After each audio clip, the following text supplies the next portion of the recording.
Rajad supremo Lalu Prasad Yadav अब jail से बाहर आ चुके हैं और बाहर आते ही मेगा गठबंधन का ऐलान हो गया है। मेगा गठबंधन एक बार फिर से बिहार में बनाया जाएगा। इसके पहले महागठबंधन बना था।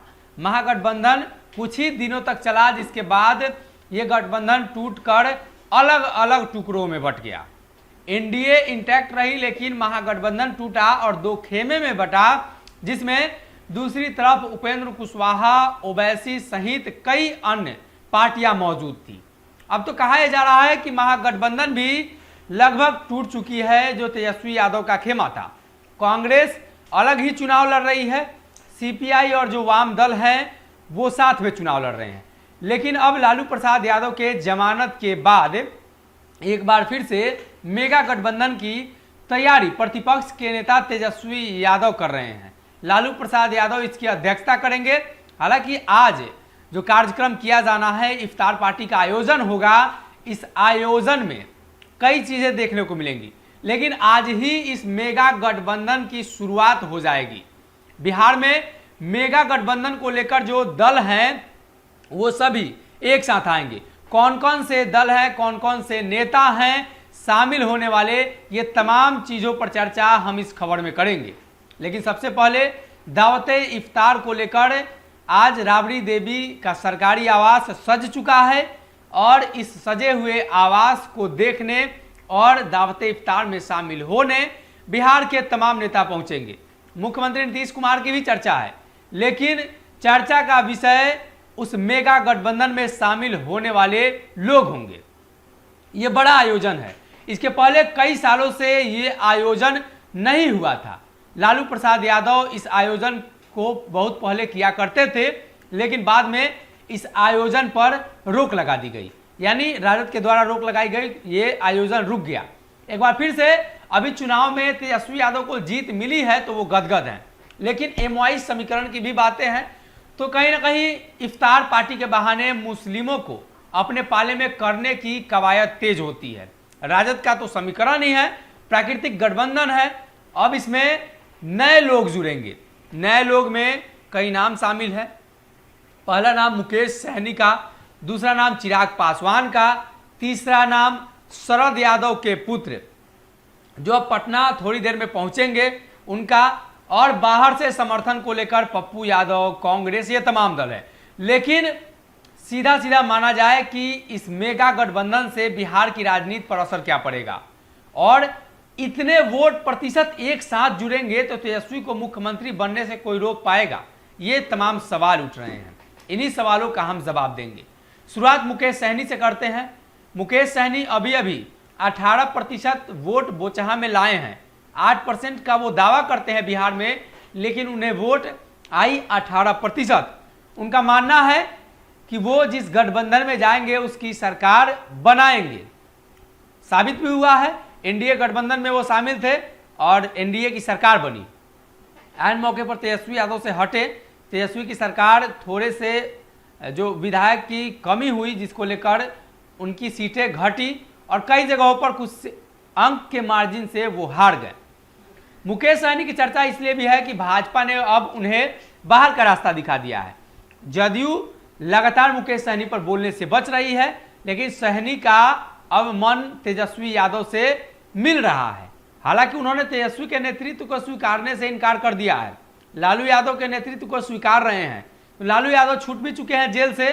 तो अब एक बार फिर से मेगा गठबंधन में मुकेश सहनी संभावित उम्मीदवारों में से, संभावित लोगों में से सबसे पहले नंबर पर आते हैं। मुकेश सहनी सबसे पहले शामिल होंगे।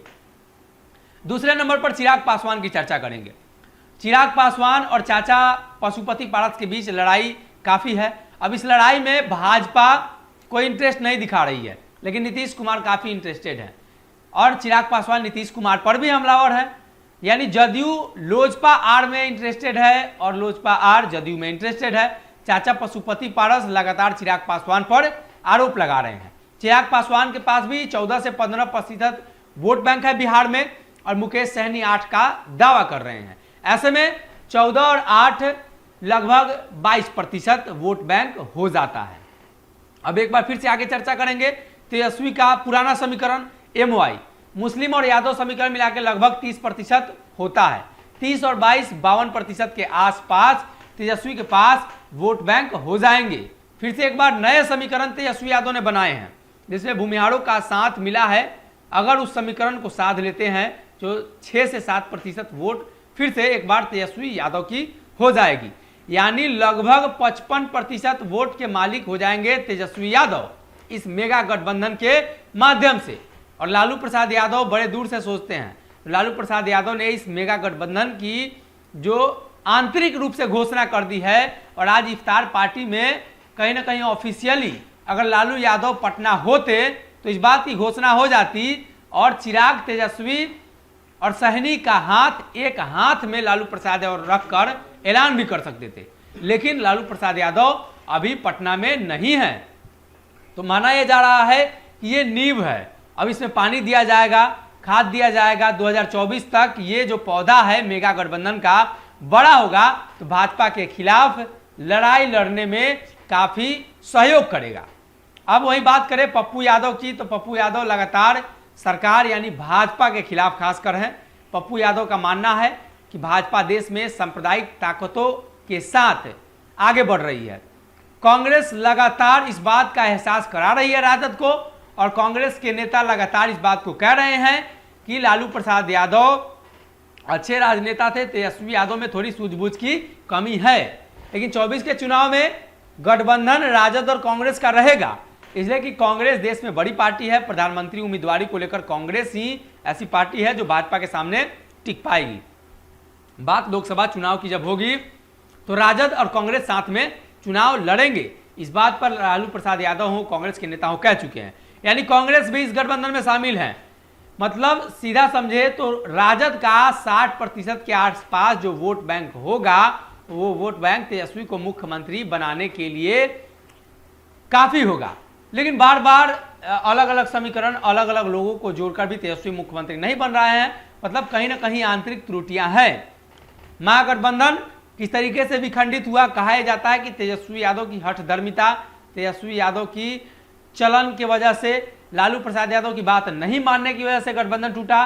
तो इस बार लालू प्रसाद यादव फिर से एक बार नए गठबंधन बना रहे हैं। संभावित लोगों में 4-5 लोग शामिल हैं जिनका बड़ा जनाधार है बिहार में। अब एक बार फिर से देखना है कि लालू प्रसाद यादव की मौजूदगी में इस जनाधार को कितनी मजबूती मिलती है और ये गठबंधन कितना मजबूत हो पाता है।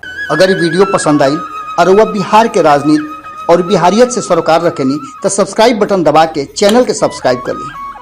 ओजे एगो घंटी बा, ओकरा बटन दबा देला से कुल सटीक और मारक खबर रुआ मुफ्त में मिल जाई।